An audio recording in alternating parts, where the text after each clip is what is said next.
इसमें अगर मोदी जी और योगी जी उसमें भागीदारी बने, उनके द्वारा ये कार्य हुआ, माननीय सुप्रीम कोर्ट के द्वारा ये निर्णय लिया गया और इनके कार्यकाल में ये कार्य पूरा हुआ, तो ये श्रेय निश्चित रूप से उनको जाता है। और इसमें मैं राजनीति और ये इसका फायदा लाभ ये मैं नहीं समझती। वो आज टेंट से निकल करके एक भव्य मंदिर में प्रस्थापित हुए हैं, तो ये हम सबके लिए बहुत ही गौरव का विषय है। वहां जाते ही ऐसा भाव विभोर हुई मेरी, तो आंखों में आंसू के अलावा कुछ भी नहीं थे और बहुत ही सुंदर अनुभव था। राम की नगरी हमेशा से एक सबके मन में रही है कि एक ऐसी कल्पना लोगों ने हमेशा से की है कि राम की नगरी कैसी होनी चाहिए, तो वो अब जाके कल्पना हम लोगों ने जो सोचा था, हमारे मन में जो एक दृश्य आता था राम राज्य का, या राम राज्य ऐसा होता था या ऐसा हो सकता है, तो वो आज हम सबकी जो कल्पना थी वो आज साकार हुई है, पूरा हुआ है। और रामनगरी तो हमेशा से मैं आती रही हूँ और पहले भी बहुत अच्छा लगता था, और आज उसकी और भव्यता बढ़ गई है, दिव्यता बढ़ गई है।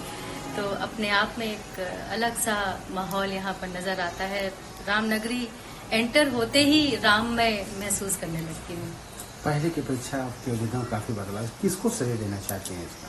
निश्चित रूप से भाजपा सरकार को, हमारे प्रधानमंत्री मोदी जी और उत्तर प्रदेश के मुख्यमंत्री योगी जी, जिनके अथक प्रयास के बाद जाकर के ये हम सबका सपना साकार हुआ है, तो उनको बहुत बहुत साधुवाद, बहुत बहुत धन्यवाद। हम सब भक्तजनों की कल्पना को, हमारे सपने को साकार करने के लिए।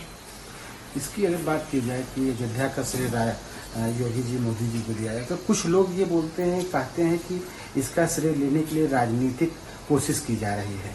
इस पर कैसे सोचती हैं आप? देखिए, राजनीतिक फायदा लाभ उठाना या ना उठाना ये अलग विषय है। ये तो शुरू से हम सबकी इच्छा थी कि राम मंदिर बने और भव्य रूप में बने, और वो किसके द्वारा हुआ ये मायने नहीं रखता, लेकिन हम सबका जो एक बरसों पुराना जो सपना था वो पूरा हुआ, ये सबसे बड़ी विशेष बात है। और इसमें अगर मोदी जी और योगी जी उसमें भागीदारी बने, उनके द्वारा ये कार्य हुआ, माननीय सुप्रीम कोर्ट के द्वारा ये निर्णय लिया गया और इनके कार्यकाल में ये कार्य पूरा हुआ, तो ये श्रेय निश्चित रूप से उनको जाता है। और इसमें मैं राजनीति और ये इसका फायदा लाभ ये मैं नहीं समझती। ये भक्तजनों का सपना साकार हुआ है। प्रभु राम को जो एक भव्य मंदिर चाहिए था, उन्हें आवश्यकता थी एक दिव्य मंदिर, दिव्य स्थान की, तो पंडाल से लेकर के वो आज टेंट से निकल करके एक भव्य मंदिर में प्रस्थापित हुए हैं, तो ये हम सबके लिए बहुत ही गौरव का विषय है। आप भगवान राम के सम्मुख जब होती हैं तो क्या मन में आता है, कैसे? मैंने जब यहाँ पर दर्शन किया था, पिछली बार जब कार्यक्रम में आई थी, तो मुझे सौभाग्य मिला, प्रभु श्री राम का भव्य दर्शन करने का अवसर मिला। और दर्शन करने से पहले मैंने बहुत कुछ सोच रखा था कि ये बोलूंगी, ये कहूंगी, लेकिन वहां जाते ही ऐसा भाव विभोर हुई मेरी, तो आंखों में आंसू के अलावा कुछ भी नहीं थे और बहुत ही सुंदर अनुभव था। वो अनुभव शब्दों में बयान कर पाना बहुत मुश्किल है। और प्रभु श्री राम के लिए जो हमारे अंदर जो एक पीड़ा थी, वो उस समय, उस दर्शन करते समय वो पीड़ा हमारे आंखों से छलकी आंसुओं के द्वारा। तो बस प्रभु श्री राम हम जैसा चाहते थे वैसे यहाँ पर प्रतिष्ठापित हुए हैं, ये हमारे लिए बहुत ही खुशी की बात है। आप अयोध्या भव्य मंदिर में विराजमान हो गए, क्या आप ये भी चाहते हैं कि अयोध्या के बाद काशी और मथुरा का भी नंबर लगे?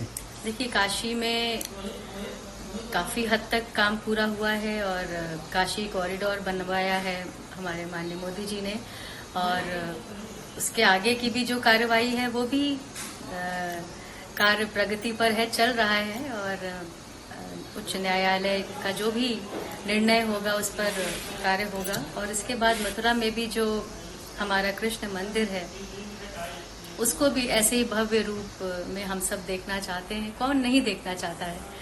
हमारी तो आस्था शुरू से प्रभु श्री राम हो, चाहे कृष्ण हो, चाहे शिव शंकर हो, कोई भी देवी देवता हो, हमारी आस्था बचपन से हम सबके मनों में, दिलों में जुड़ी हुई है प्रभु से। तो हम सब चाहते हैं कि प्रभु का जहाँ जहाँ भी स्थान है वो भव्य रूप में हो, दिव्य रूप में हो। आप काफी पहले भगवान राम के भजन गाती हैं। सबसे लोकप्रिय भजन आपके लिए कौन सा है? किसका श्रेय किसको देती हैं? कैसे इतना लोकप्रिय भजन आपके दिमाग में आया? ये तो मैं प्रभु श्री राम की कृपा समझती हूँ, प्रभु श्री कृष्ण की कृपा समझती हूँ, क्योंकि मैं बचपन से भजन गा रही हूँ। और जब मैंने सन 2000 में कभी राम बनके कभी श्याम बनके गाया, तो वो उस एल्बम पर उन सारे गानों पर प्रभु की तो ऐसी असीम कृपा बरसी कि मैंने खुद नहीं सोचा था कि ये एल्बम इतना पॉपुलर होगा, कि मेरे करियर का एक माइलस्टोन बन जाएगा, मील का पत्थर साबित होगा मेरे लिए। तो आज भी मैं उसी भजन के द्वारा जानी जाती हूँ, पहचानी जाती हूँ। तो ये मेरे लिए बहुत ही गौरव की बात है और प्रभु राम की बड़ी कृपा है।